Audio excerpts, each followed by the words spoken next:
Hi, welcome everyone. All righty. Well, my name is Michelle Dexter. I am the president of the Almaden Valley Community Association. And before I get started, we have a special guest here tonight. This auditorium is provided to us by this church. We used to meet at the community center years ago, and we outgrew that room, the little tiny room, and we couldn't get the big one. And this church offered to let us use this room here. And so tonight we have the campus pastor here, Archie, if you want to come and say a few words. Hey, everyone. Good to see you. Hey, I just wanted to make an introduction and say that I'm so glad that you're here. I know many of you have been here before, but we always want to make sure you feel welcome here for meetings like this or to come visit us on a Sunday. And our church has been here for a long time and a deep, rich history of being part of this community, and we want to continue that. So thank you. I want to spend the next 20 minutes telling you, I'm just kidding. Just kidding. I just wanted to make an introduction, introduce myself. I'd love to talk to you afterwards, and thanks so much. Thank you, Archie. All right. Well, again, thank you for joining us tonight. And on behalf of our board members, I want to thank all of you who became members or donated since our last April meeting where we talked about that and expressed our financial needs. Your support really means a lot to us. We put a lot of effort and work into these meetings, and we appreciate the support very much.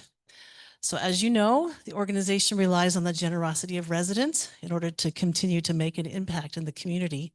So please do consider a membership or a donation to help us raise the remaining $800 that we need to reach our goal for this year. And if you'd like to become a member or make a donation, we have a new join page on our website that we've moved into the, well, maybe the 21st century, maybe the early 21st century, but where you can actually go online and fill out the form. You no longer have to print it out and mail it to us. So you can do everything online, or you can still do it here. If you want to write a check and do it here in person, that would be awesome as well. So again, thank you for your support. And that reminds me, if you mailed us a check in the last 2 weeks, we haven't been to the post office in 2 weeks and it burned down. So if you did mail us a check in the last 2 weeks, please check your bank statements. And if it hasn't been cashed, send us another one. Yeah. So tonight we're looking forward to learning about the San Jose Police Department's Bureau of Investigations. And as a reminder, when we get to the Q&A portion of our evening, it's going to be really important that everyone use the microphone when you're asking any questions. Doesn't matter how loud you talk in this room, it's really hard to hear at any part in the room. And then we have people on Zoom as well, and they can't hear if the questions aren't in the microphone. So to help with this, we use the numbering system. So when we get to the Q&A portion, if you'll raise your hand, we'll give you some numbers, and that helps us get the microphone around to you in order, and then everyone gets to ask their questions. All right. Please save the date for August 11th. That'll be our next meeting, and Congressman Jimmy Panetti will be here. Now we're going to have a brief update from Matthew Quevedo. Where did you go? I saw you. Matthew Quevedo, Deputy Chief of Staff for Mayor Mahan. Hi, everyone. Thanks so much for having me today. So again, I'm Matthew Quevedo. I'm the Deputy Chief to Mayor Matt Mahan. I am going to be taking over from my colleague who just recently got a job at Life Moves, Myrna. She may have worked with you, a couple of you in the past. So because I know District 10 the most, have taken over duties here. So I'm looking forward to working with all of you again from the mayor's office. Remember, you have your District 10 representative, George Casey, who is your council member, and his staff. The mayor, when he was elected, decided to build a first of its kind neighborhood outreach team. And so that neighborhood outreach team, because we have a weak mayor system, Mayor Matt is more like the Queen of England than the President of the United States. The mayor loves it when I say that, by the way. But it's important to remember that your mayor is one of 11 votes and your council member is one of 11 votes. Your mayor is the political figurehead of the city. The true CEO of the city is the city manager, who department heads and directors report to them in the day-to-day business. For the quick update on the work we've been doing. We passed a successful June budget message, one of the few executive powers that the mayor has. And in that, we were able to solve the $30 million deficit that we have. We are still projecting a $54 million deficit next year. So there is going to be some more tightening of the belts and more looking for savings. But the good news is this year we were able to close that with no cuts to the workforce. So we will be engaging early next year. A good idea for this organization and for your neighborhood associations and other groups to start looking into are what are the items that you really want to protect that the city is providing right now? Is it library hours? Is it community center hours? Park maintenance? What things do we really want to fight for here in District 10, especially in the Almaden Valley, to ensure that that's protected in next year's budget? So start thinking about that because the budget is a year-long process. In the budget, something called responsibility to shelter passed. Now, it made a lot of headlines, and it did change a couple times into something that was eventually passed. Now, as a part of how the city interacts with the homelessness population here in San Jose, there's rules. There's, of course, the laws on the books. There's trespassing, which is a law. If I'm here at midnight tonight causing a ruckus, the captain can come technically arrest me for trespassing on this property. That is true for anybody in this city. But what we did is we codified within the code of conduct on how we interact with the homeless population so that now if a person is refusing shelter after 3 times of being offered that shelter and the services, that person can then be arrested for trespassing and diverted into, in a worst case scenario, a jail. In other scenarios, they could be put into interim housing, safe sleeping sites, or put into what is the modern day version of the quote unquote drunk tank on Mission Street where a person can sober up and then have a conversation with that person. We're trying to get as many people into this interim housing and safe sleeping because we are seeing graduation rates of getting more people out of homelessness on the streets and getting them back into permanent shelter. Something that we saw this year was a 20% increase in sheltered homelessness. For a long time, we've been battling unmanaged encampments across the city. I live in downtown San Jose, where we have a lot of encampments right along the roadways, right along the highways. And I know it's no stranger to down here as well. But when we're building the shelter and the safe sleeping sites, we expect folks to use that shelter and to go indoors. And that's why that policy passed. The council did pass that one. Other items that I was asked to talk on, there was an ask about the post office. That is a federal investigation because it involves the post office. The post inspectors are looking into that. So it is not in the hands of the San Jose Police Department. The federal government is going to be looking into that. And I'm sure keeping the partners at the police department informed. But those are the updates we have as of now. I do know that Mr. Tillman will be in court. That's federal court on Wednesday. And so just something to keep an eye out for. But I look forward to working with you all again as your mayor office liaison. I do not fear giving out my cell phone number. I will do my best to help you out. If you want to take it down, I'm happy to share it now. And I could, of course, give it to Michelle, who has it, to share it with you all. But my cell phone number, if you ever need to get a hold of me, is 408 772 2171. Texting, of course, helps me a lot because, as you can imagine, the reason my hair is thinning so quickly is because I get a lot of phone calls throughout the day. But I'm happy to help support as best I can in servicing and helping support. District 10, always please make sure that's your first stop since they are your council office. But as the mayor's representative, I'm happy to help support as best I can. Any questions, comments, criticisms? Tammy, the first criticism.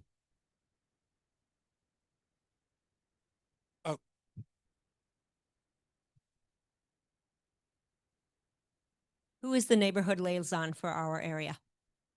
So since we lost Myrna in the mayor's office, I will be taking over as neighborhood liaison. So you get the best, all right? You're welcome. I'm kidding. But I look forward to working with you all again. I know the neighborhood very well. I will also be, Myrna took over District 9 too. So I'm going to be covering Districts 9 and Districts 10. Thanks, Tammy. Any other questions? Yes. It's 408 772 2171. And if you shoot me a text, I'll respond to you with my email And Sandra knows that I frequently text and call if you need anything. And I'm looking forward to our National Night Out coming up. Any other questions? Yes, sir. Oh, Right. I just wanted to thank the mayor for helping to improve things at the Animal Care Center on Monterey.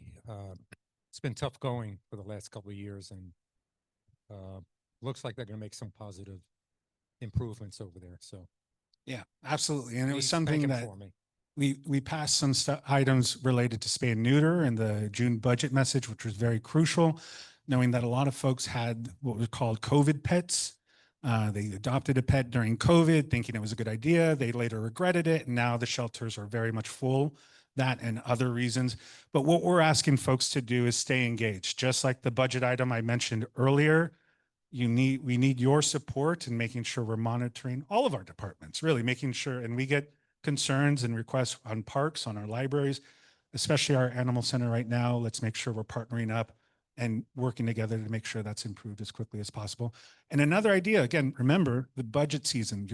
The one time that the council passes over $5 billion worth of spending is the budget season. So March is when the budget season begins, with the mayor doing the March budget message, working as a group, making sure we're getting dollars requested in that budget helps ensure whatever it is we're trying to protect here or citywide, that is a good time to get in a request. So Animal Control Center could be a part of that. Yes. I was disappointed that the city did not have the firework celebration this year. I thought it was a wonderful gathering for the local communities here to really participate in celebrating the birthday celebration of our country. And so I would recommend if the city can look into ways of alleviating the problems with, I think, traffic control, probably the main one, that maybe they can think about reinstituting. Yeah, good that. requests. Thank you. And something again for the budget cycle, considering the budget is adopted right before 4th of July. So if that's something that the group wants to work on, that individuals want to help support, it's something we should start advocating for right now. But I personally would, over the past 4 years, have been helping Bob, wherever Bob is. Thank you so much for everything you did. Michelle, everything you did. But I would be there until 2 a.m. helping set that event up. It was a great event. And working together as a community, if that's something that the community wants back, it's something we have to start talking to the council member about. I think if the city reached out to the members of our community, there would be maybe more people would be willing to donate toward that so that we can continue to have it. Sounds good. Thank you so much. I'll make sure to take that back to the mayor. Anything else? Boston Dura's coming with the. What our Zoom audience, yeah. We live off of Coleman and Meridian, and so we face our property pond and looks out over Almaden Lake. And to tell you, I didn't see any difference in performance at all. And in fact, it lasted late night. So Oh, and the firework performance. Yeah, trust me. Yeah, we heard about Cahalan. I didn't, this is the first I'm hearing of Coleman area. Where I live on 12th and Empire in downtown, it was worse it's been in 5 years. So yeah, it's the fireworks shows tend to help alleviate the pressure and take away people's opportunities to do illegal fireworks. So definitely something to keep talking about. I do think this year there was a lot of ground. Steve Spivak is here. Steve Spivak, he's a neighbor in District 2. He's very committed to working to end illegal fireworks. If you have any spare time and you're committed to working on this issue, it's something that we can really use support on. But, you know, on a day where the San Jose Police Department is stretched very thin because of lack of resources, lack of staffing, I mean, it's fireworks going off on pretty much every street corner. It is a very difficult day. But Steve and a lot of the folks who have been working with the police department and the fire department have been exploring with the city opportunities like drone technology and other things to help cover a lot of area. Still in the testing phases, of course, but something we could potentially expand upon. So hope the AVCA can work with Steve and others, and I help support that group from time to time. But I know they're very plugged in combating illegal fireworks throughout the city. The show is canceled. I mean, I came back, for those of you who didn't know, I came back from a campaign a little bit ago before the 4th of July, but my understanding was that didn't happen because the council office hadn't, I actually don't understand the full reason myself. I'm sorry. Please talk in this so that Yeah, our Zoom I- audience can hear. Sorry, there was as I understand it, there was an unbelievable number of people there and there was not police presence to manage it. But truthfully, it was supposed to be canceled like 3 years ago because they were changing the configuration of the lake. Yeah, And that's great. That was going to be canceled. And actually Matt Mahan said, please don't do it when he first came in and gave us another few years. They have not started the construction, but that was when it was supposed to end, I think, for the moment. Yeah, so apologies, I didn't get as brushed up on why 4th of July didn't happen this year at Almaden Lake, but happy to partner with neighbors here in District 10 office to have that conversation for next year. Lydia, I think, had a question. Okay. Lydia, wait, please. Coming.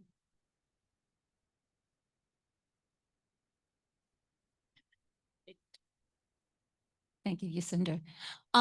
I just have two questions about the fireworks, and I am opposed to having fireworks at Almaden Lake. And one, because that's a rookery, there's a lot of wildlife there, and it's impactful. The secondary portion is that it backs up to Boulder Ridge, which with the new area from that has been considered an extreme fire hazard area in that Santa Teresa Hill in that area. And that's where the fire was. And that's where the fire engines could not get in. And I think that there are better things to do. You put together a drone show and I'll be there to volunteer and help you at 2 a.m. Okay. And this is what I love about local democracy. Let's make sure everyone, as we plan for next year's 4th of July, whether it's combating illegal fireworks or combating or putting on what our next version of fireworks displays are, let's all continue the conversation and making sure everybody's voices are heard. Quick anecdote. One of my favorite games, yes, very quick. One of my favorite games at a baby shower is when they put all the gumballs inside of a jar and they make everybody in the room guess how many gumballs are in that jar. And I can't remember the name of the theory, but if somebody Googles it, they'll find it.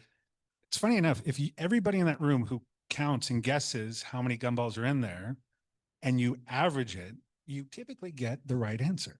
So in local democracy, it works very much the same way. When you bring everyone into a room, you agree, disagree, you bring them all together and you typically get the right answer.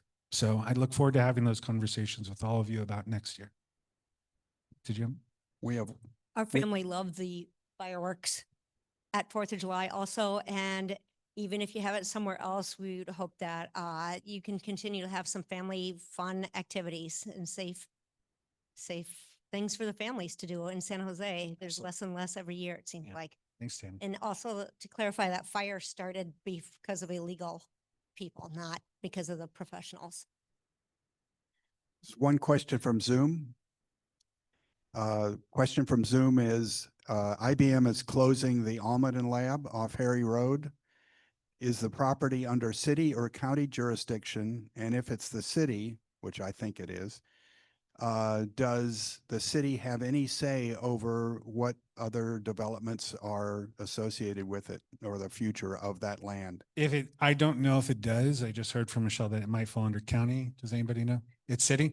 If it falls under city's jurisdiction, then yes, it would fall under our planning procedures. So therefore it would be falling under our rules. So that would be something to have a conversation with Councilmember Casey about. And happy to have a conversation so that the mayor hears your perspective as well on what that should be. Okay, and yesterday and the day before, the Oban Festival, is that the right word for it? Yeah. Okay, can you tell me more about it? Because we didn't get any flyers. I didn't get any information online. No, Yeah. I didn't know anything about it. Yeah, I'll make sure to keep folks informed of city happenings. I'll make sure to send AVCA of things that are happening outside of district. Oban is a festival in Japantown area. It's like thousands of people were there, but I Oh, didn't the get a fire message. Well,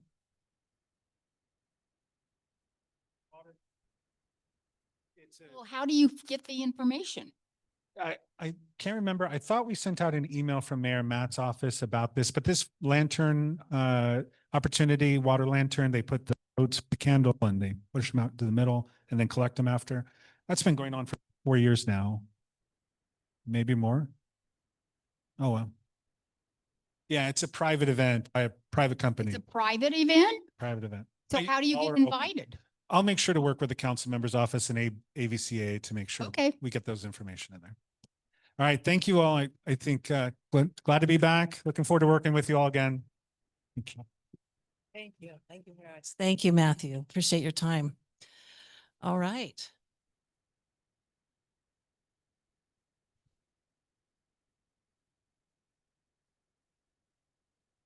I think Matthew did mention National Night Out. You're having one at the Cabana Club. Just as a reminder, the first Tuesday of August, every August for decades now, is National Night Out. So it's August 5th this year. So if you don't already have a gathering planned in your neighborhood, we encourage you to invite your neighbors out for a get together in your driveway. Could be very simple. Jorge here from the Crime Prevention Unit is all about National Night Out. He can talk to you about that. And doesn't have to be a big deal. It can be very simple, but Crime Prevention Unit, they will tell you the #1 way to keep your neighborhood safe is to get to know your neighbors, because then you know who belongs and who doesn't. So we just wanted to encourage you to do that. All right, so here to introduce our guest speaker for this evening is Jane Fromer from our program team. Thank you, Michelle. And thank you all for being so interactive in this questioning that we just had. Again, it brings the community together to be sharing what our concerns are and to get answers from good sources. And we're going to continue to get answers from good sources this evening from our guest, Captain Sherry from the San Jose Police Department's Bureau of Investigations. Captain Sherry has been with the San Jose Police Department for 23 years. He's currently the captain for the Bureau of Investigations. His previous San Jose Police Department service includes, here's a list, commander for the Traffic Enforcement Unit and Special Events Team, detective in the Bureau of Investigations and the Internal Affairs Unit, field training officer, and police academy instructor. So before I hand the microphone over to you, I just wanted to let you know briefly what this community is concerned about so that you can address it in your presentation very briefly. Over the past year, there have been 3 noteworthy crimes in Almaden. We were assured by Chief Joseph earlier this year that we're one of the least crime-ridden parts of the city, but in fact, we do feel in our local environment we have crime concerns. Those 3 violent crimes were a stabbing on the Los Alamitos Trail in December of 2024, a murder in a home on Camden Avenue last month, June 2025, and this weekend's fire at the post office, which we understand is under federal jurisdiction, but it's in our local community. And so if you can please be sure to inform the public how to stay informed on these events that are happening in our neighborhoods. We typically hear for a day or 2 in the newspaper and on TV what goes on, and then there's a news desert following that, and it's hard to get information to follow up, just to stay informed as a community. And with that, I turn the microphone over to you.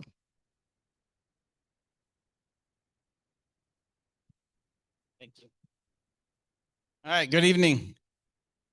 Usually I don't like use a mic because my voice is loud enough, but I guess for Zoom they need a mic. I'm happy to be here. I'm actually representing our Deputy Chief Brian Spears. He happened to not be able to be here this week, but that was the plan for him to come out and speak with you. He's actually in charge of the Bureau of Field Investigations. In our department, we have 2 captains. I'm one of them. And it's sort of like split in 2. I have one half and the other captain has the other half. But oftentimes you guys you hear from your patrol officers, you hear from patrol sergeants, they come to these community meetings. You hear from your patrol captains, they come to these community meetings. And you guys know who your patrol captain is? Yeah, has he not been here? He's been here, right? Okay, his name is Steve Payne. So anything patrol related, he's a good person to know and a good person to reach out. But oftentimes we don't think of, okay, what happens if you call the police, an officer comes to your door, takes a report, where does that case go, right? Well, I will tell you this, yes, staffing is an issue, but this department that you guys have in the city is an incredible department. We hire nothing but the best. These guys do a phenomenal job day in, day out. So what happens is when a patrol officer comes out and takes that report from you, they're going to try to investigate it in the field as far as they can take it. And oftentimes that results in arresting somebody. So oftentimes those cases get completed in the patrol level, and then it goes up to the Bureau for some final touches to it, where the Bureau detective sends it off to the district attorney's office. But there are many times when the patrol officer cannot take it any farther and they cannot identify a perpetrator and make that arrest. So in those cases, the case goes up to the detective bureau. And depending on what type of crime it is, it gets assigned to a particular unit. There's about 16 different units in the detective bureau, not just one, which is kind of nice, right? So if there's a homicide, it goes to our homicide unit.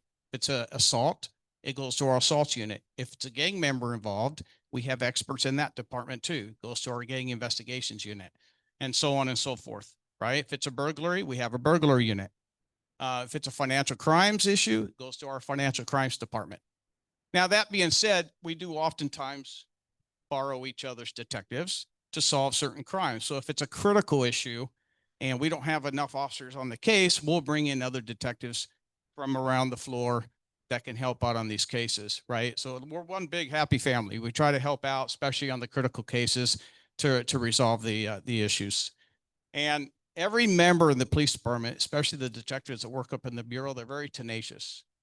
They're out to get the bad guy, and they're not going to stop until that bad guy's in jail. Okay.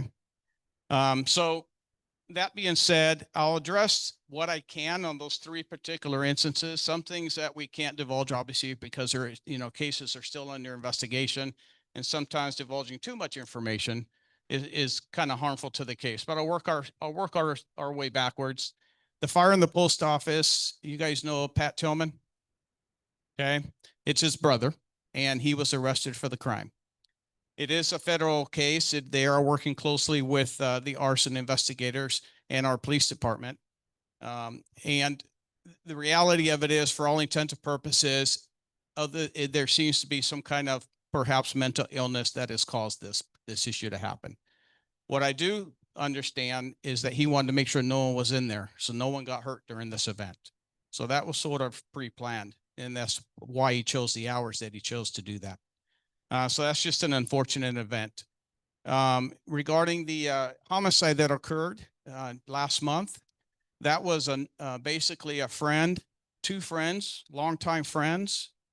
Were at a house. They had a disagreement, started a fight, and one person assassinated the other person.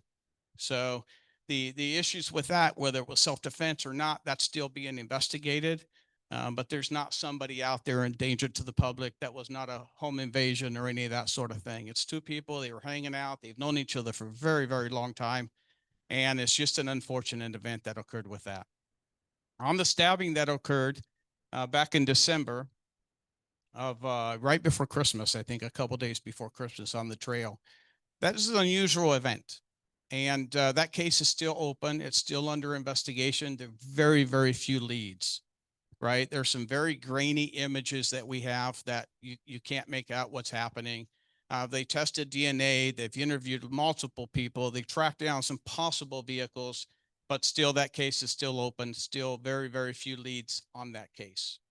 So, the neighborhood, the folks that live in the area, we try to tell folks, if you see something, say something. So if anybody remembers anything and knows anything about that, feel free to call that in. But that's where that case is at.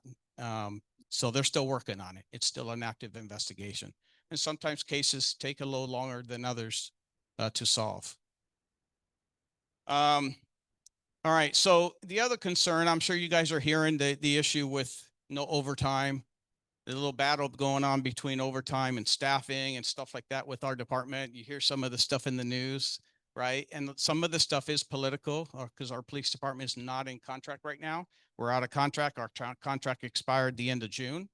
And so our union is working with the city to try to get a new contract going, right? So there's going to be some fighting back and forth, you know, not physically fighting, obviously, right? But some of the stuff you see in the news, it's a little political, you know, with trying to get this, bring folks to the table and trying to get this contract sorted out.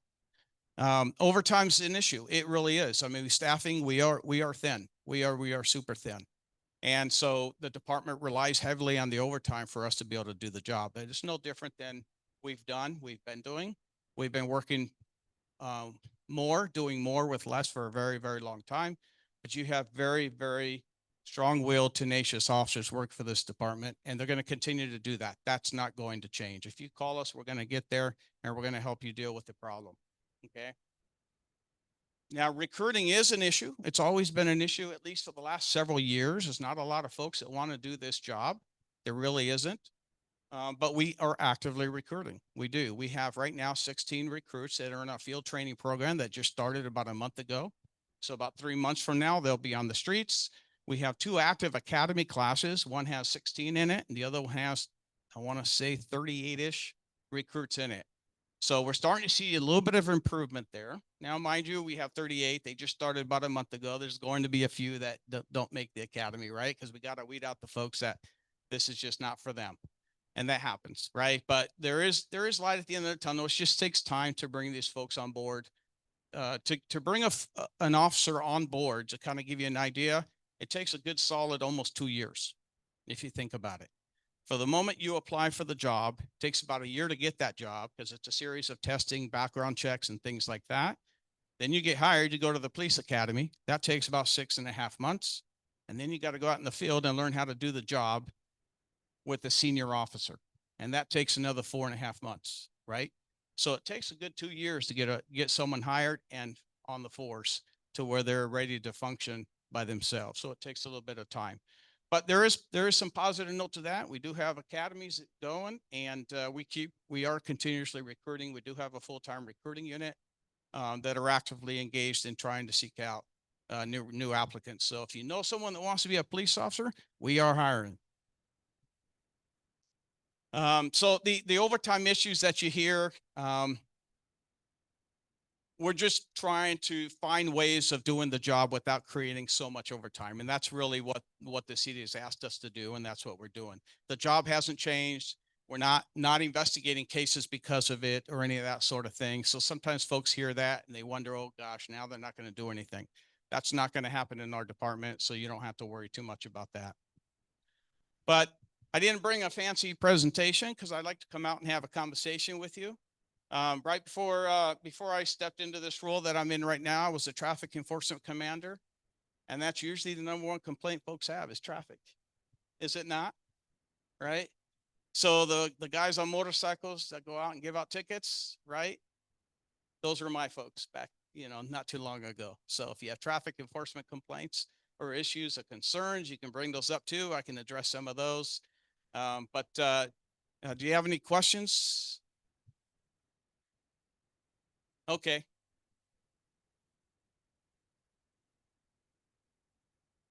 They're going to bring you a mic, I think. Right here.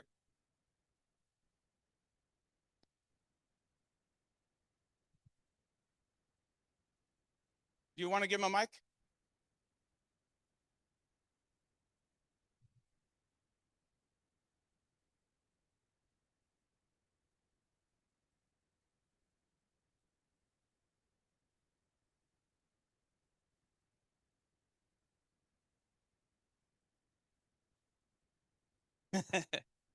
Everyone is, huh?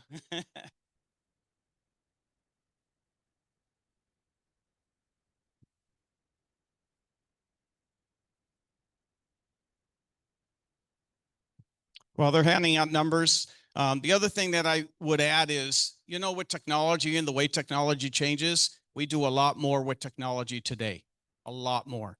We have a real-time intelligence center over at the police department. And you ask, well, what is that? What do they do?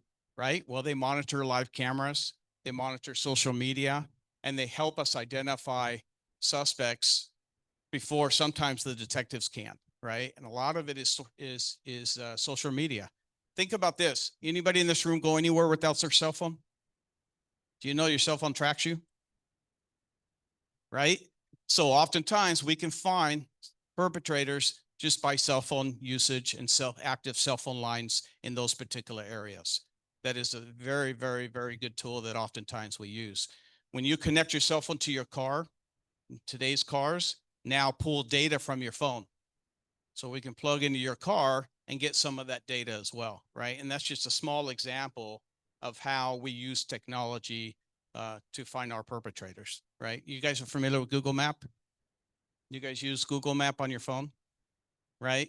That's a very powerful tool for us, okay? Yeah, I'm number. Now, most of the time, in order for us to use that, we have to get search warrants, right? We have to have probable cause for that. We get a search warrant. But when you have your phone, do you turn off Google Maps? But you turn off your phone, right? You just black it out. You don't actually turn it off. You're not using it. Well, Google Maps is actively running all the time, right? Is this working? Well, there's no reason to do that unless you plan to go commit a crime, right? Speak up. But that's just a small example of how we leverage technology a lot. We have a lot of different databases and resources that we use to leverage technology, and that really helps us, especially when we're shorthanded. It really helps us solve a lot of crimes. Our homicide unit, 100% solve rate in the last 2 years. 100% solve rate for a homicide in the last 2 years. What are the numbers? Okay, that's incredible. What are the numbers? I want to say late 20s. I don't have the exact number. Late 20s each year, right? This year, I think they're up to 15, and we're in July, right? Ooh. So 100% solve rate. They do the detectives in our bureau do a phenomenal job. All right, we got Cap- questions? Thank you. Thank you for being here. I have a question. My name is Vasundhara. Last year in Almaden Valley, there is a gentleman came from a different country. I believe it's from China. He didn't speak the language. He came to his daughter's house. He left for a walk. He doesn't know the area much. It was in summer time and he was lost. And that was a missing person's case, obviously. And then day 1 and day 2, this information went into WhatsApp groups. We all found that something is happening. Like they didn't find him, and police came and searched. All that happened with the dogs. But then what we learned in the community is like they are not going to come second day unless like there is no new evidence into that. So a lot of people from the community formed a group, created their own maps, made their teams, and we were searching every day. So when I reached out to one of the police officer, what I learned was there is only one investigator for all missing persons cases in San Jose. That's why they cannot come every day unless there is a new evidence. Day 4, thanks to the neighbors' support and all that, they learned that there is a new evidence, which is like the gentleman was turning so-and-so street. And then when we informed this to the police officer, then they wanted to come. By that time, unfortunately, we found the person deceased in one of the areas. We don't know what happened, all that, but then that incident is really kind of gave an insight that we would love to, I would wanted to know, what will be the missing person situation and then how much support we can get. Of course, the police did their job, but then is it true that we have lack of police officers in this area especially? Well, we have lack of police officers in every area. So right now the missing person is 1 sergeant and 2 officers, right? And a lot of people go missing, right? And so what they tend to do is the officer's going to evaluate the risk of this person. And there's certain criteria that they have to evaluate that risk. Now, I can't speak specifically about that case, but I will tell you this. Everybody has a boss, right? So if we're not happy with the service we're getting, try to call that person's boss or a boss or someone that's in charge that can put some pressure on officers to get them up and moving and go handle things. So I can't speak specifically about that case and what was going on and how much workload they had at that particular time. But I will say this, the more you insist, the more results you're going to get. But it really depends on what that circumstances were and why you got that response.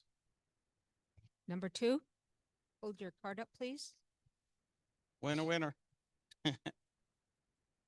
Hello, my name is Dwayne. This is my lovely wife, Delene. Nice to meet you. And our mailing address is P.O. Box 28045, or it was, now it's gone. So my question is, you were talking about social media, and I'm wondering if you were able to capture Richard Tillman's YouTube video posted 5 days before the crime, where he threatens to take down the U.S. government and by some unspecified act, and he rants and raves about how he's going to F all of us. Were you able to capture that, or is that gone now because YouTube took down his account? No, they do have some of the videos. In fact, I think they went back, were able to pull video stuff from 2 years prior. They Okay. have a lot of that video information. They're combing through that carefully, looking through it, piecing it together, that sort of thing. Unfortunately for him, there's mental illness, and you can see, as you watch those videos, you can see how it's slowly degrading a little bit, right? And that's something they're combing through. Right. He believed he was the second coming of Jesus, I think, in his most recent video. Yeah, Right. I've heard this Took it down. yeah. So We have a copy for you too. yeah, there's a lot of videos that they're combing through regarding that. Yes, there is. When someone's incarcerated, they immediately identify whether this person needs mental care, and they put them in a special floor, so to speak, where they have folks that can help them as well. Mhm. I'm number 3, but you already just a little bit. My concern is the number of police cars we have in the area, and you projected it to the whole city. What do we do about Almaden Valley? I want more cars. Yeah, so we need more cars. You're absolutely right. We don't have enough cars in the fleet. Sometimes officers are walking around trying to find an available car. But we need bodies in those cars, right? That would help. And we are stretched thin. Look, our patrol division is usually supposed to have about 486. I think we're down to about 452. We are stretched thin. But patrol is the most important function in the department. We need to be able to respond when you guys call for help, right? And so that's where we're going to put the majority of the staffing. Because people don't want to be cops anymore. Recruiting has been the challenge over the last 10 years or so. If you think about it 12 years ago, 14 years ago, we probably had about 1,500 officers. Now we're down to about 1,000. I don't have the exact number, but that should give you some kind of rough idea on why we're short. Now we're supposed to have, even Matt Mahan wants us to have more officers, right? And I think we're allotted somewhere just under 1,200. So we're still very, very, very short. And as I explained, it takes a good 2 years to get an officer retired, trained, fully trained, and street ready. So imagine, even if our mayor says, hey, you know what? We got all this money. We're going to give you 1,000 more officers. It's going to take us several years to fill those, several years, right? So we're trying the best we can to do the job as best as we can do it, right? To help every single community within the city of San Jose with the amount of staffing that we have. And like I said, you have very tenacious officers, whether they work in patrol, whether they work in the bureau, they're going to be there. They're going to try to do their best to help you. Thanks. I have 2 related questions, that's okay. Sure, go ahead. First one is, when an individual participates in the academy, is that paid for by them, or is that paid for by the city? The city pays for them. And are they receiving a stipend while they're in there? Are they Uh, getting paid also, or is it just covering the cost of attending? No. So when they get hired, they're basically get hired as an employee of the city. And so they get a minimal base pay. So they're an employee already. They're while employed. they're in the academy. Correct. So they get a full salary. It's not what a regular officer make. It's less. Right. Right. But they get paid a full salary during their time they're in the academy. Think about it this way, right? Who's going to go go train for 6.5 months in school with no pay? Right. Right. So you have to give some incentive at some point, but that's standard protocol across the board. So when they complete the academy, are they required to stay with San Jose? Or can they go somewhere else? They can go somewhere else. Uh-huh. There's no law that allows us to say you're stuck here. Right. So they can go somewhere else. And some do. Some don't, some do. I will tell you this. San Jose is an incredible department. It's an incredible place to work. I've been doing this job for a very long time and I've loved every single day of it. Okay. I've had fun doing it every single day. And I started this job late. I started in my 30s. So I worked in the corporate world prior to that, and I hated every minute of that. Right. So that should tell you something. Right. So I will also say this. Today we swore in two officers that came back. Right. So today we acquired 3 more officers. One was a lateral from San Jose State University, and 2 decided, you know what? This place is terrible. I need to go back to San Jose. Right. And that's actually a very, very common trend. Okay. And I don't know if you remember back when we had, and this is to answer your question a little bit, sir, but back when we had 1,500 officers, the mayor and the city council at that point were looking at targeting our pension, and there was a pension battle, and that got a little ugly. And so 300-400 officers left overnight. Okay. The majority of them over time, guess what happened? They came back. And I've always told people the grass isn't necessarily greener on the other side, right? So maybe they go to Santa Clara and they get a little more money, but it's not San Jose. Right. So I was just going to ask you about that. How does our salary and benefits for our officers compare to the surrounding area? Because everybody's pulling from the same pool of individuals who want to move in that area. Yeah, and that's a challenge. That's a great question. It's a question that we always ask. It's a question our union always goes to the city and talks to our city about. I would say we're kind of on the lower end. Santa Clara PD pays a lot more. And to kind of give you an idea, Santa Clara lieutenant probably makes, well, a Santa Clara officer probably makes what a San Jose lieutenant makes. Right. So they make significantly more money. So where do a lot of young folks, where do they go? They're following the money. Right. And then they realize, oh, it's not San Jose. And they'll come back eventually. Most of them do.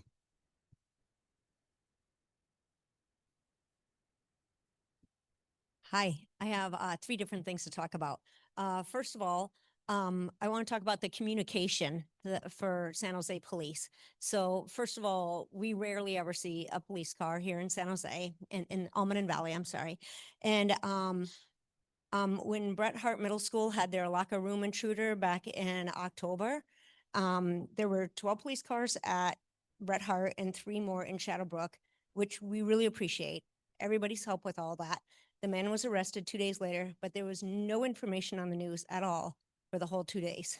And then the stabbing of my neighbor who happened right across the street here, that has never, ever been published. So when there's no news at all and we're just getting our information through Nextdoor Almaden, then it causes distrust with the police. And we're wondering, like, how many more stabbings and near of someone who didn't die are happening across the city? How many more, bicycle trails can we go out on, and are we going to feel safe there? There was a nice little sign that said, basically, if you see something, say something, and be aware of your surroundings. And that's not up here at the trailhead anymore. So I think that would be good to bring that back, because I do agree it was an unusual situation. But it's like, and all we're told, like when I personally am contacting the police asking, can you please update the neighborhood? And they say, oh, it's an active ongoing investigation. We can't tell anybody anything. And it's like, well, there's all these police cars here. You could at least tell us something if we're still in danger, if there's some situation that all the neighbors, and we're pretty caring community overall. And when something happens, especially at a school, everyone's going to be worried, because almost all these people here in the neighborhood had their kids go to school here. And then secondly, well, let me talk a little bit about that Okay. first. okay. So in case the second question is not related, that's a great question. And there is circumstances where we can't share information because it does affect the investigation, right? And that's a challenge. How do we get the message to everybody in that community at once, right? That is a challenge. We do have a press information office, right? They try to get information out there if this incident is occurring. We let them know when incidents are occurring, and they will put out, on behest of the chief, they will put out as much information as they're allowed to put out. And so our current press information officer, they actually do a really, really, really good job. Most information's out pretty quick. But how do we get the message across to the neighborhood? Hey, everybody's safe. It's taken care of. I understand your question, your point, your concern. And that's a challenge. Because how do we do that, right? Okay, here's my advice. Mhm. You could say, and put it out onto the news stations, there was an intruder that came into the girls' locker room bathroom, and he has left the campus now, and he is not in the neighborhood anymore, and everybody has no reason for concern, okay? I'm not a public information person, and that can still be released. Yeah, absolutely. And they do often do that. But I'll pass that on to them as well. And the stabbing here is pretty concerning. I mean, my neighbor was almost killed. He was very, very lucky he wasn't. So, and there's no information ever that was, I mean, why is that being hidden from the public? Well, I don't know. I can't speak specifically about that case and why that was, but I can certainly talk to our press information office to try to, in the future, try to address your concerns. Okay. That's the best I can do. All right. And then I was wondering, you said it takes almost a whole year to do from a time a person applies to the time they get their background check started, background check completed. Does it take that long for other major police departments? It does. Major cities? It does. It can take anywhere from 6 months to a year. It really depends on how fast the process goes.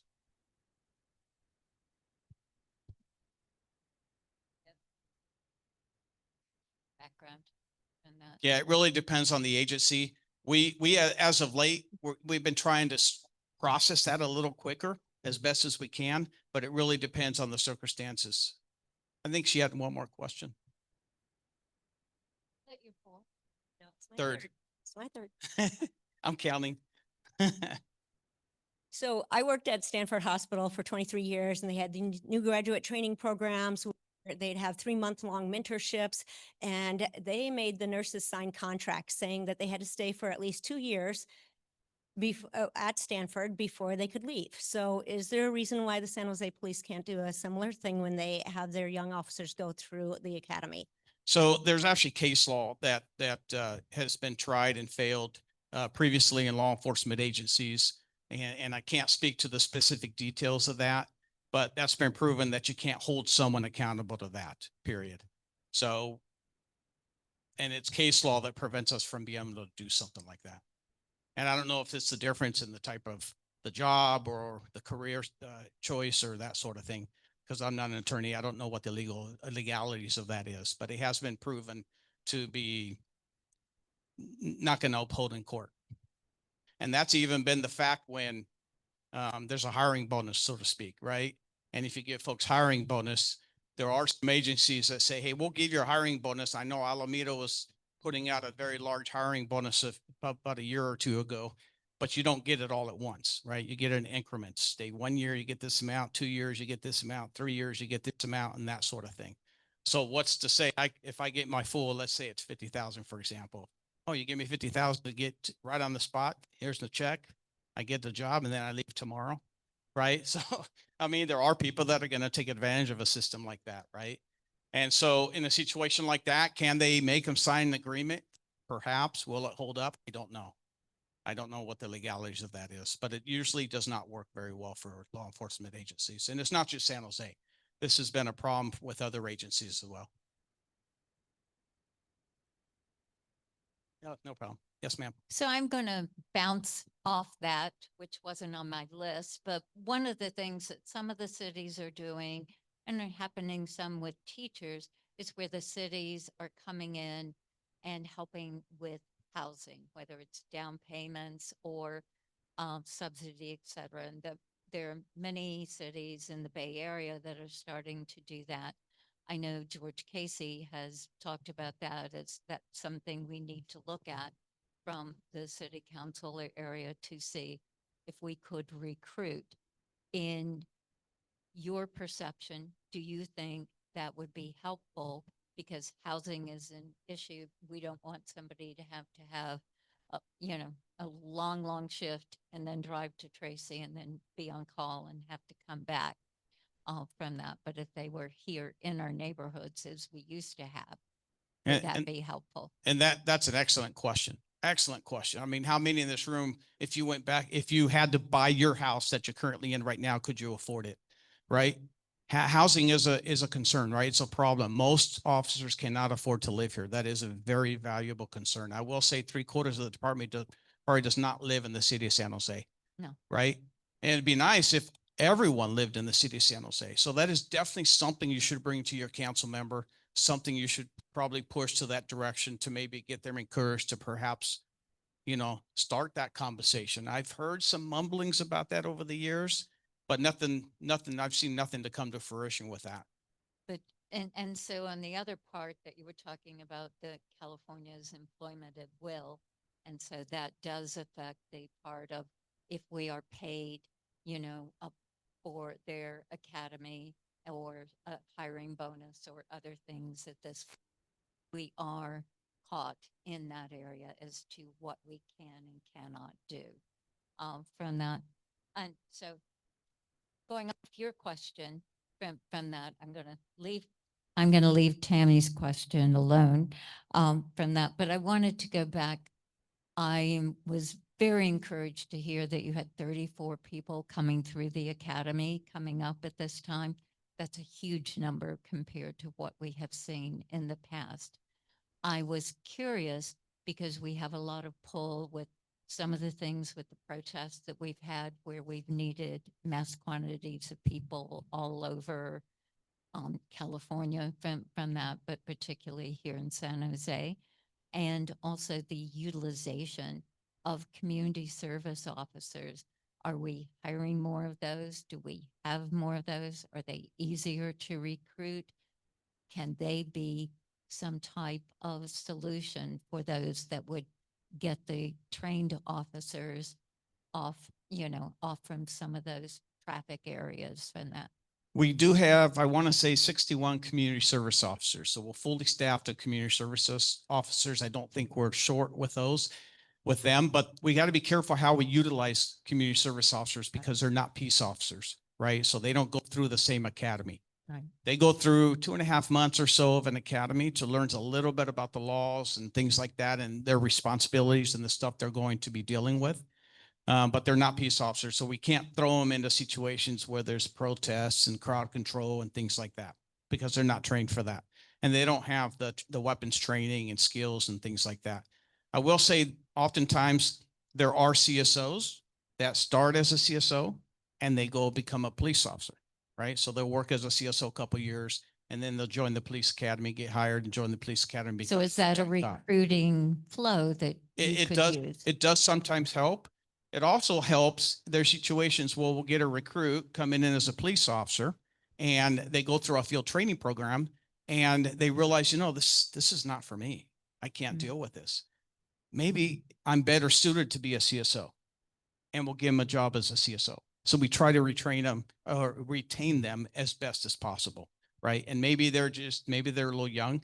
Their skill set isn't there yet to be a peace officer.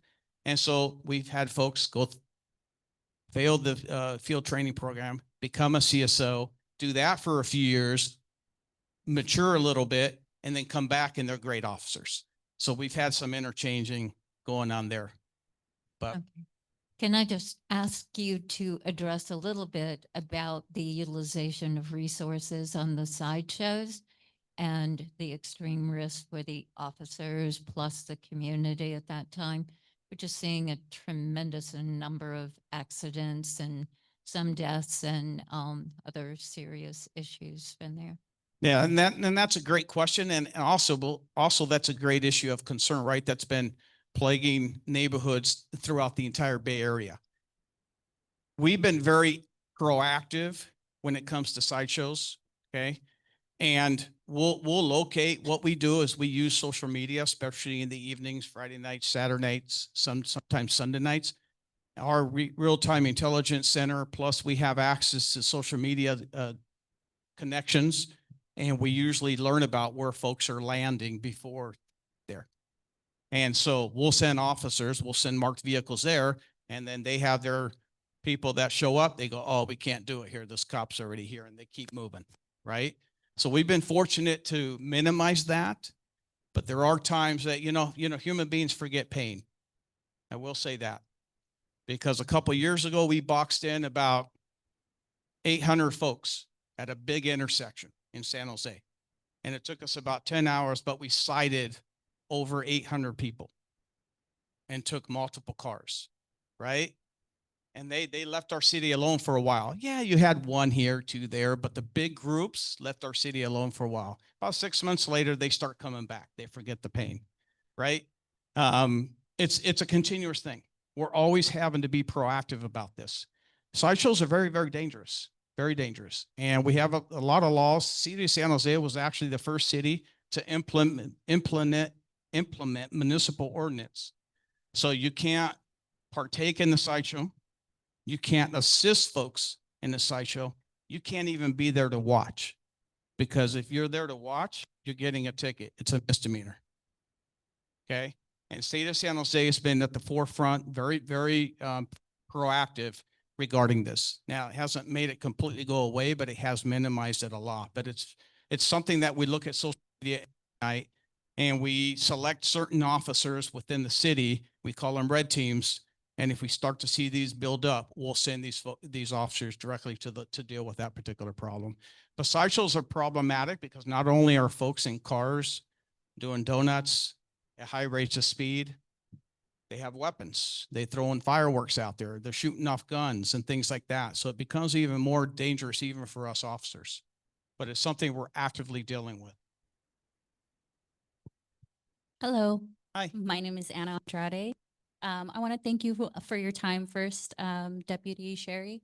My brother and I are here to ask some questions in regards to our brother's case.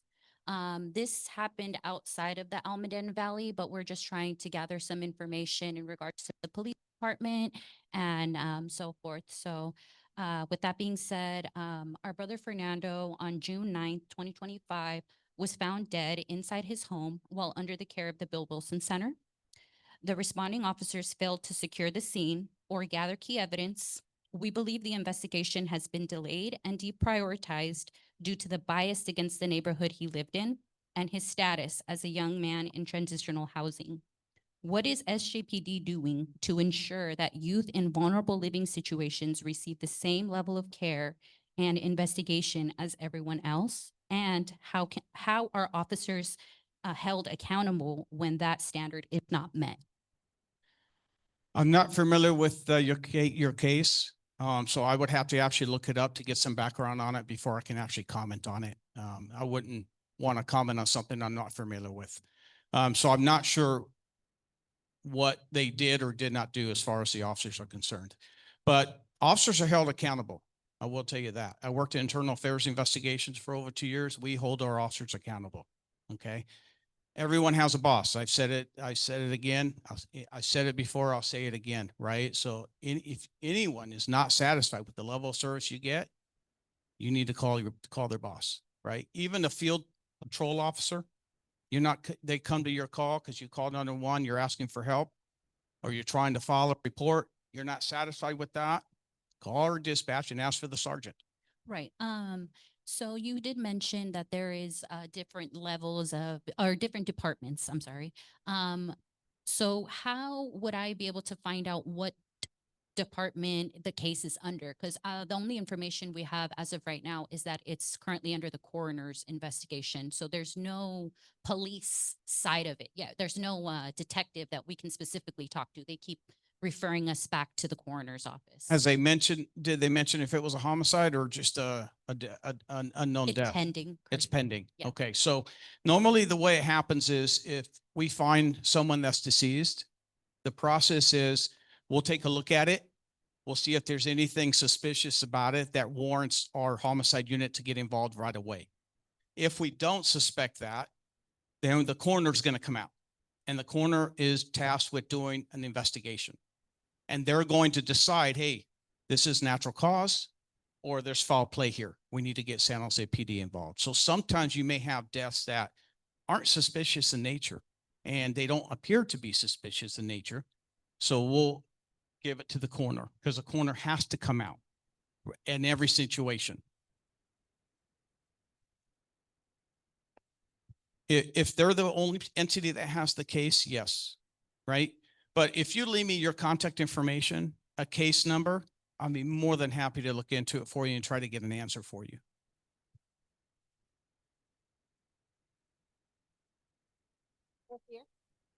Okay.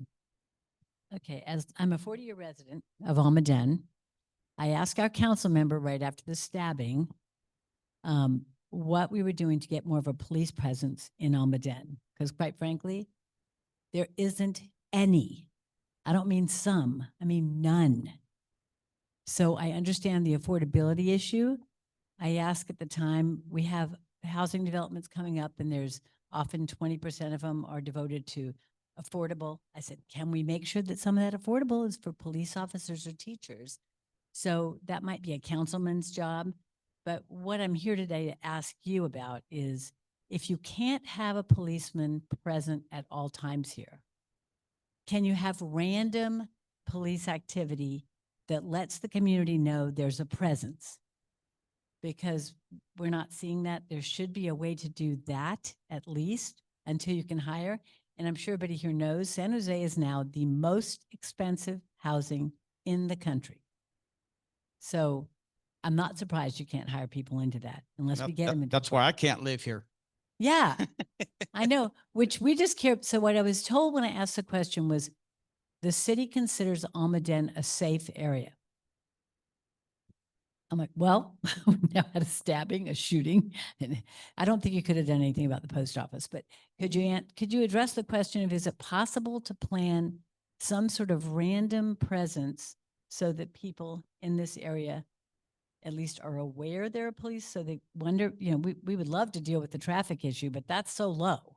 There are red light runners every day on Almaden Expressway, and we never see anybody pulled over.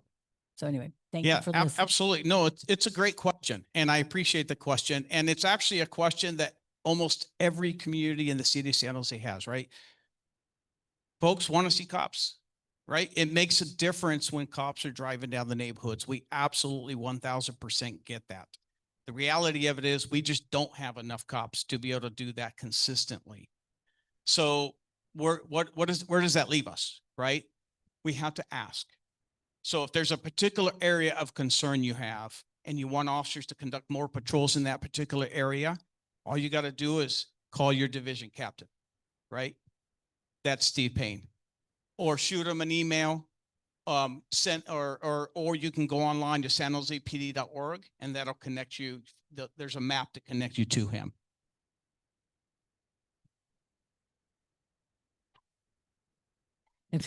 But so were you surprised to hear that maybe one person in this room knew who Steve Payne was? And we are active people in this community. This is not your people who don't know what's going on. So maybe you could call Steve. Steve.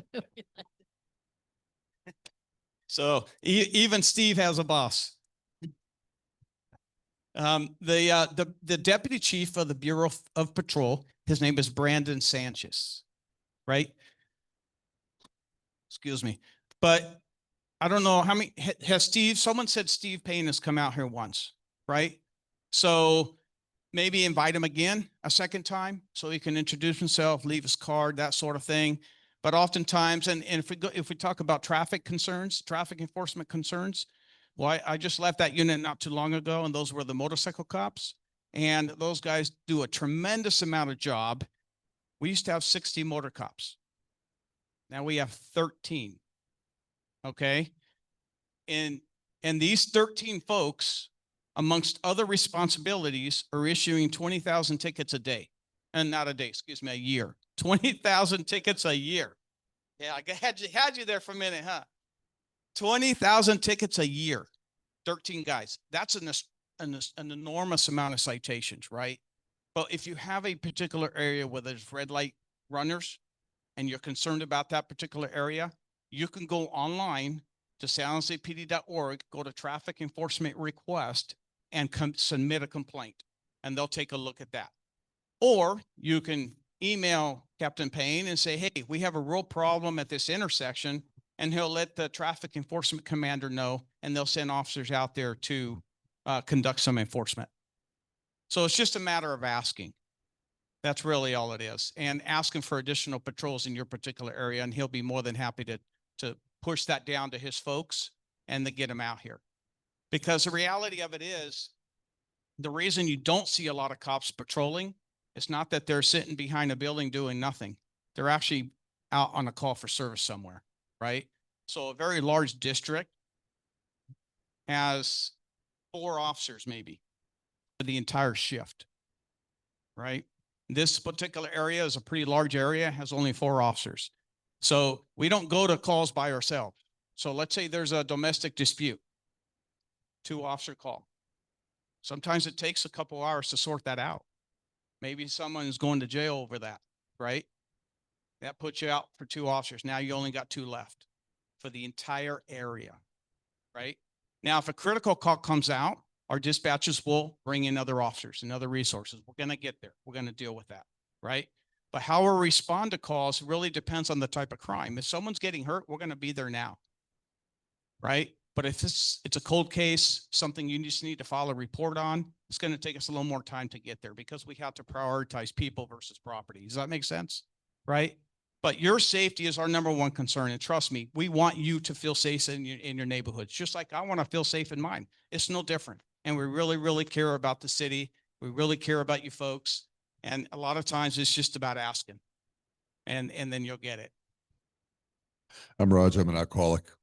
Whoops, wrong meeting. Just thought I'd break the mood here. My question is about self-defense. So I'm a registered gun owner. If somebody comes into my house, do I have to feel threatened before I fire? And what about hand-to-hand combat, or if somebody is attacking me, what are my rights, and how far can I go if I'm feeling threatened? You could defend yourself, and you can certainly defend your home, but you need to feel threatened, right? If something happens and the other person dies, and you go in front, think of this: if you go in front of a court and you say, "Yeah, that guy wasn't going to hurt me," and yet you wound up deceased, right?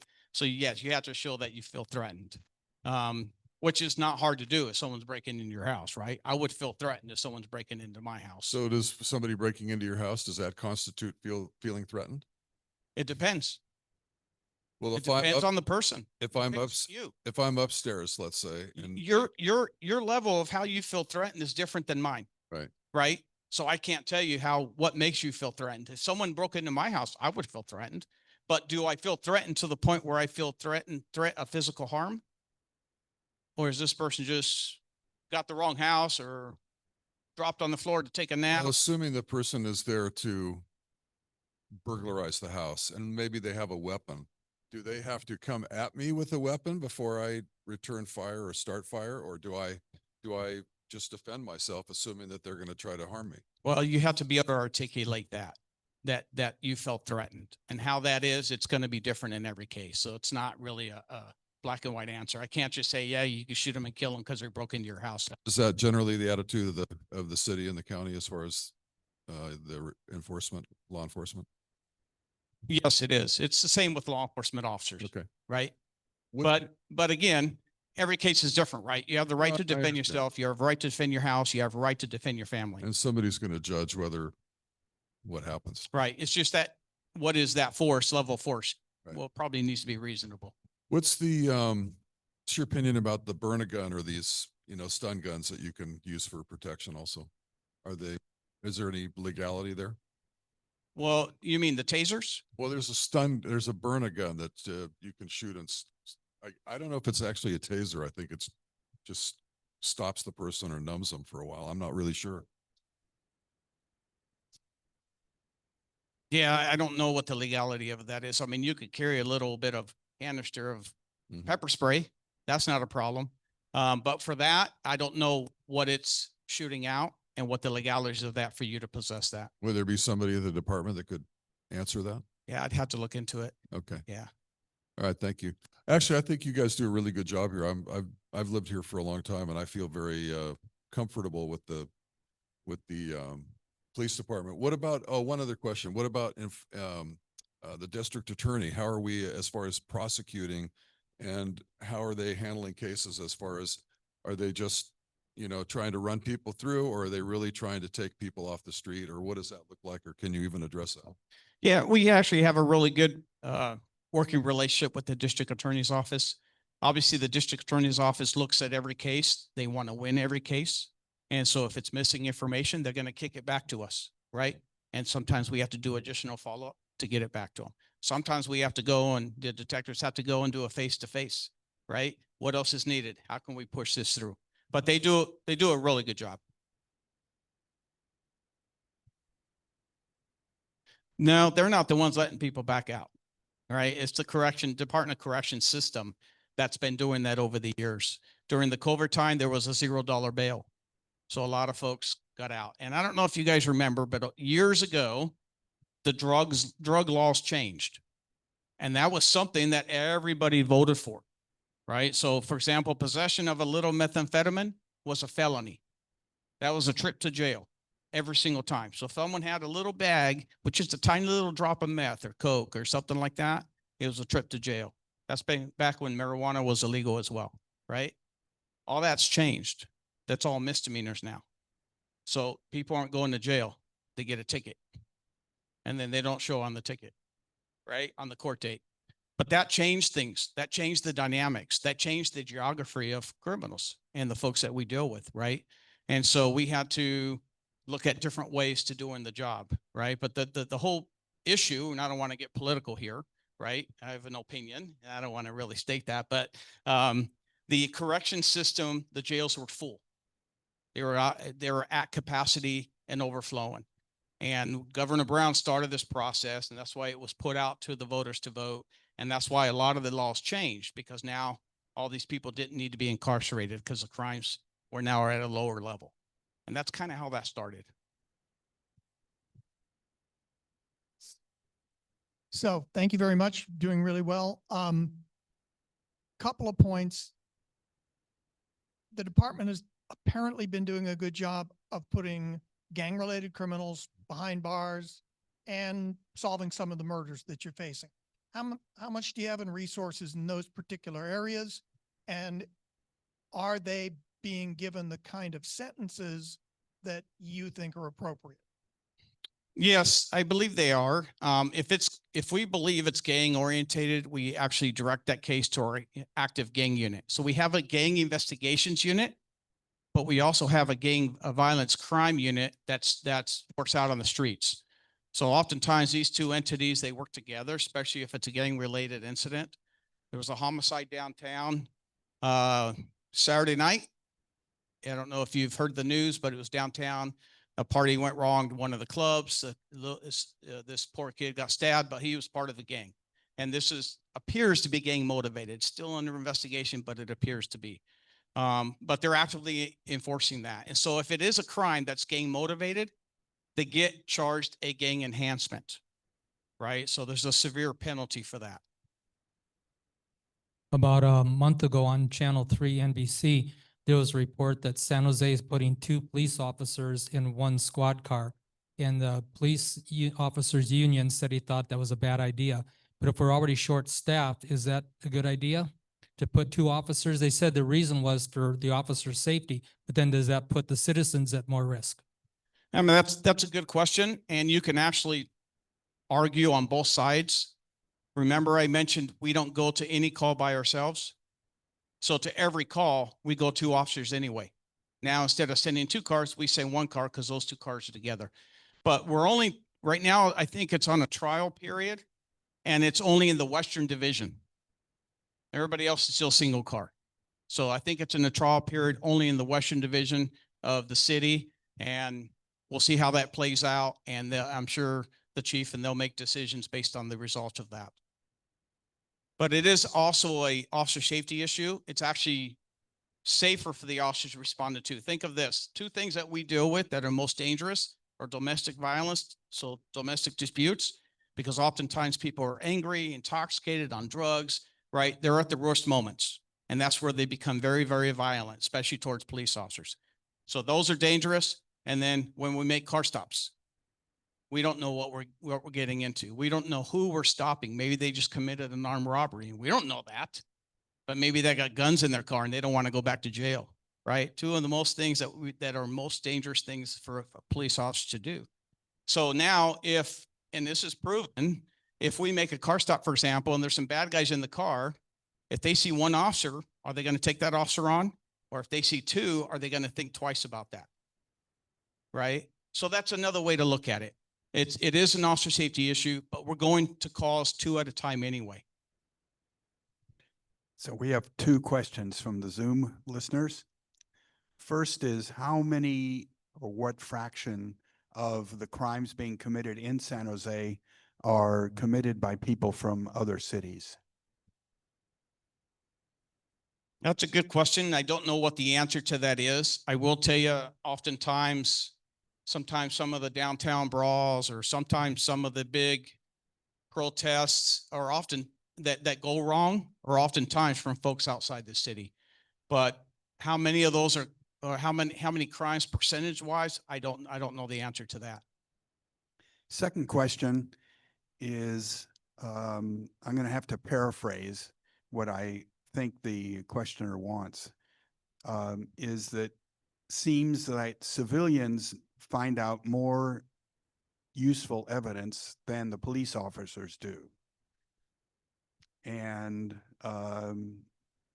you know, they're ignoring evidence, you know, so I guess it'd say, you know, what kind of interaction should the investigators have or foster with potential witnesses or people that can contribute evidence? Or how do you handle, you know, a situation where, you know, some people know something, or, you know, can you find out, or how can people help solve the problem? Especially it seems like maybe there's a disconnect somewhere. No, that's a valid question. We're constantly trying to improve our relationship with our community. Why? Because we actually want your help. We want you to tell us what you saw. We want to know what happened. You know your neighborhood better than I do. You know what is normal in your neighborhood, and I don't. So if you see something out of the ordinary, and that's why we encourage you see something, say something, that's super, super important. I will tell you that every single time a serious crime happens, and sometimes even it's a minor crime, we go knocking on doors. We go looking for cameras. We will canvass. And oftentimes, if that case is unsolved that night or that evening or that day, the case goes up to the Bureau of Investigations. I will send detectives back out there to knock on doors again. Especially sometimes when we knock on doors, patrol folks knock on doors, no one's home. Maybe they see a camera, they'll note it. We'll send folks out a little later to talk to them again. Right? Now we can't help folks that say, nah, I don't want to talk to you, and slam the door and shut in our face. That does happen. There are folks that have cameras that don't want to share their video data. But we don't advertise the kind of evidence we gather. That would be bad for business, right? Because we don't want the crooks to know what we have and what we know, right? So there may be a lot more information that we know that folks think that we don't have, but we do encourage folks to call the police. We do encourage folks to trust the police. Tell us what you saw, because that's going to help us. Good evening. First of all, I'd like to say I have a high level of respect for the department. I think you do a good job. You have a tough job and you do well. I do have a traffic question. I'm still trying to conceptualize why the speed limit was raised to 50 miles an hour on Almaden Expressway in the zone where you have a lot of people bicycling, you have people walking across the street. That's a separate issue. But connected with that, I do wonder why there were 3 accidents at Almaden and Blossom Hill in just as many days, consecutively, one after the other. So after the third, which was a BMW I saw smashed, I don't know what really transpired there, but it was a third accident. I called the police department, the non on the emergency line, and I got through to the traffic sergeant and or supervisor. I'm not exactly sure who the gentleman's name was. And I explained to him that after 3 consecutive accidents, why was there not a possibility of at least a presence of a traffic officer there just to say, hey, we're here? And the response was, we're really thinly staffed. Now, I understand that. I've lived in this city for 56 years. I've had friends who've been on the force there. I know we're low in, employment for the staff for the force. But could they have pulled somebody just for one afternoon? So there was a visual, hey, there's been 3 accidents here. We're watching you guys going through these lights. We're watching you speeding. And I didn't really get an answer I was satisfied with. Yeah, first of all, sorry about that. I'll apologize for him in advance. I will say, the first part of your question is how are speeds determined on a roadway, right? So that's the Department of Transportation question. They set up and do surveys, traffic surveys, and that's how they determine, okay, what is the feasibility of the speed on this particular road? They basically look at what is 85 percentile speed, and they tend to work with that to come up with the posted speed limit. The Department of Transportation, there's various roads throughout the city that they're actually trying to lower the speed. So they're doing new studies, right? And then the other thing they're working on is they got 4 red light cameras coming within the city. There are 4 approaches that are supposed to be in play pretty soon. And the other project they're working on, as soon as the federal government unfreezes the funds, they have 33 speed cameras for the city of San Jose, which is enormous. That's huge, right? How many accidents do you guys think the city gets in a year? Pop quiz. 10,000.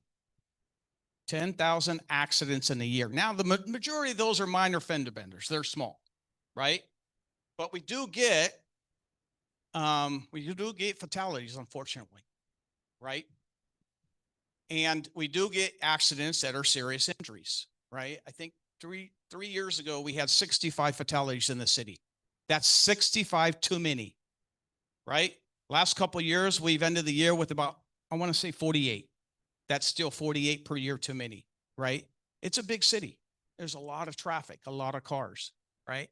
And there's a lot of different reasons why these collisions occurred.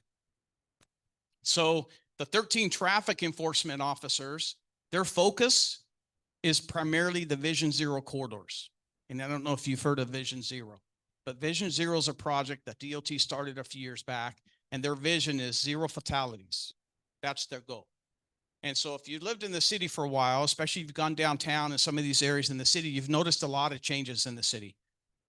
They've closed 2 lanes, added bike lanes, and put these little white things that stick out of the ground in some areas and stuff like that. Even some areas have electronic speed signs, right? And so they're doing this, DOT's doing this to try to get folks to slow down, to try to regulate traffic a little bit. But there's nothing like giving someone a ticket to change driver's behavior, right? That's the most effective way to do it if you think about it, right? And even though the traffic enforcement officers do a phenomenal job, there's only 13 of those guys that go out there. Nevertheless, if you're filing a complaint, you're asking for help, and at least throw that area on a list and get to it when you can, right? So I appreciate the question, and I'll put it out there for him. Pardon me? Which road is it? And so you see the sheriff's office there? Well, yeah, but there are Almaden Expressway is county, Blossom Hill is city. But there are areas that, even though it's within the city, there are certain pockets that your sheriff's office takes care of. Now, most of those have gone back to us, so I'm not sure which segments are county versus us. But if you had talked to me then, I would have sent someone over there. I wouldn't have cared where it's at. It's in the city. Go do some enforcement. So I'll put that out there for him. Oh, that'd be lovely. Motor cops? Yeah. San Jose?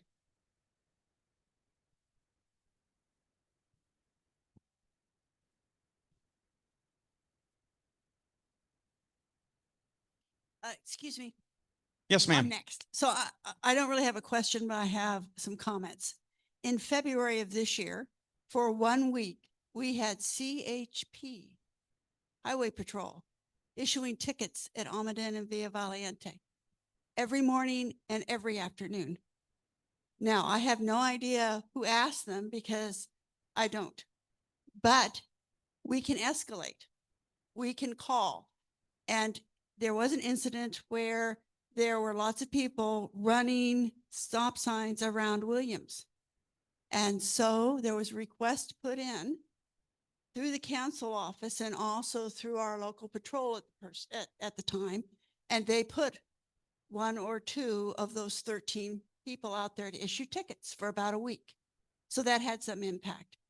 We also got, through our council person at the time, Councilman Arjun Batra, better crosswalk markings around Williams and at Bret Hart. Right. Yeah. So that was all through the community advocating, and Batra had public meetings on it by Zoom to find out what the community wanted most. So I don't think it's just always complaining to the police. It's also our council person and our mayor and possibly even our supervisors, or maybe our state senator and assembly person when we see something. Because I was really surprised to see CHP on Almaden Expressway, but they were there for a week. I will say oftentimes the sheriff's office contracts CHP or uses them. So if that's county pocket and there's an accident occurring there, it's going to be CHP responding to take that action report because they handle a lot of their traffic stuff. But CHP can function anywhere. They're state cops. They don't just focus on freeways. Sometimes they'll go in the city streets and do stuff there, which is good for us, right? More cops, more presence, the better. Hello. Yes, sir. Yeah, what's the department's position regarding cooperating with federal ICE agents? I know they've been having some activity in the San Jose area, so I'm just curious what the official position is of the department. Yeah, that's a good question. It's a question that we get from a lot of folks is, as a city entity, a city police department, we have nothing to do with what they do, nothing to do with it. We're not cooperating with them. We're not going out there and help them or any of that sort of thing. If a protest picks up, we'll probably go to keep the peace, but we're not assisting ICE agents in any one way, shape, or form. They're a federal agency. They got federal mandates. They have a different set of rules that govern them.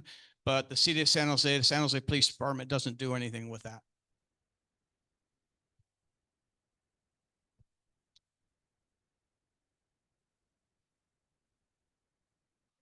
Yes, well, we want to keep the peace. We want to prevent folks from committing crimes. We want to prevent property from getting burned and vandalized. So in that sense, yes, there's been a lot of immigration protests in the city the last few months. I will say that 99% of them, they're peaceful.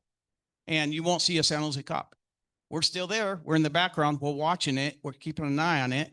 But there's no reason for us to step in because, let folks have their moment and fulfill their First Amendment right. That's important, right? So we'll step in only if we start to notice criminal activity or, people blocking traffic and we need to go out and keep the peace. Yes, sir. My question relates to burglaries. Early last year, we met with Lieutenant McKim and Captain Donahue, who was our captain at the time. And I appreciate what you're saying about staffing. McKim said, I have 3 detectives for all San Jose. And Captain Donahue said, beat 5 as 1 patrol officer, which is Almaden. It doesn't seem to have changed. Burglary rate hasn't changed. It's like 3,500. I know you know this stuff. So 3,500 a year burglaries and 3 detectives. I guess my question, what's the success rate? You mentioned 100% on murder, which is excellent.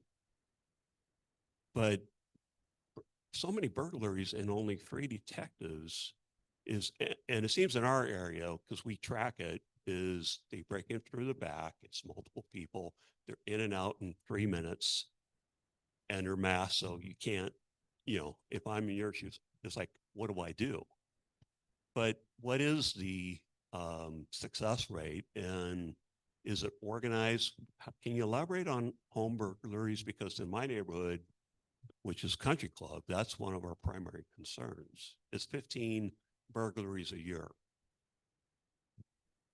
So Yeah. appreciate any insight you have as to how do we reduce that as a community? Yeah, I mean, that's an excellent question, right?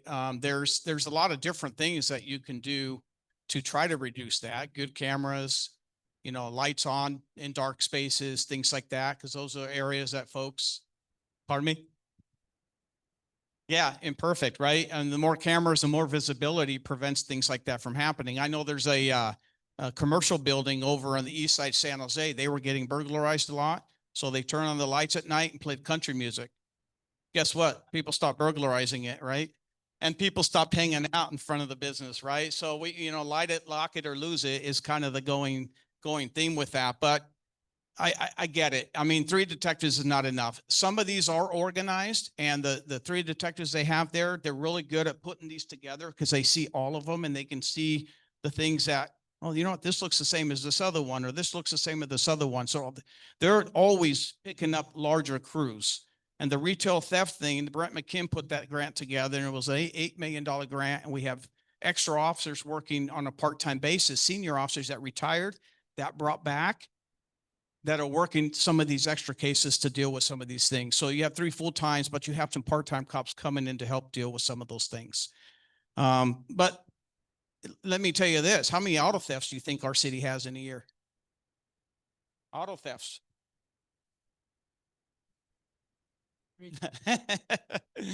10,000-ish, little less than that. But we recover probably 98% of those. Okay. That's because most people aren't stealing cars to go sell it and for parts. People steal cars so they can go commit crimes in it. They need a joyride from one side of the city to the other, and they did dump it. But how many auto theft detectives do you think we have?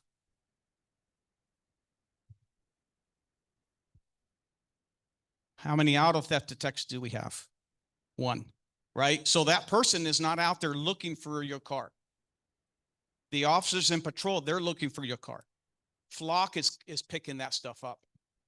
Patrol officer running plates is picking that stuff up, right? And that's how we recover most stolen vehicles within the first 3 days of it getting stolen, right? And at the end of the day, it's a property crime, and the insurance is going to pay for it at some point. Our focus is, our resources have to go to where people are getting hurt, people are getting assaulted, people are getting stabbed, and things like that, right? Now, I'm not saying auto theft is not important. It absolutely is. Back in 1970, we had 7 auto theft detectives.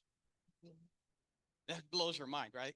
But we have technology that we didn't have that day, right? So that helps us solve a lot of crimes with less officers. It really does. So we utilize technology as much as we possibly could to solve things. We're not happy not solving crimes, folks. We want to close this case, and every single case. One more question from, you answered the second question in a previous. Can you give some examples of how drones are helping solve crimes? Yeah, thank you. Drones they're up and coming. We got a lot of drones now. And so drones really helps us put the eye in the sky, and you don't even know that drone's there, right? We have a helicopter, but you guys can hear the helicopter when he's hovering overboard, right? When you have a drone a couple 100 feet up, you can't see it, you can't hear it, it's quiet, and it's recording a lot of good information. We use it for a lot of critical events, crowd control. We can watch the crowd, keep the peace, and from behind the scenes, and no one even knows it, right?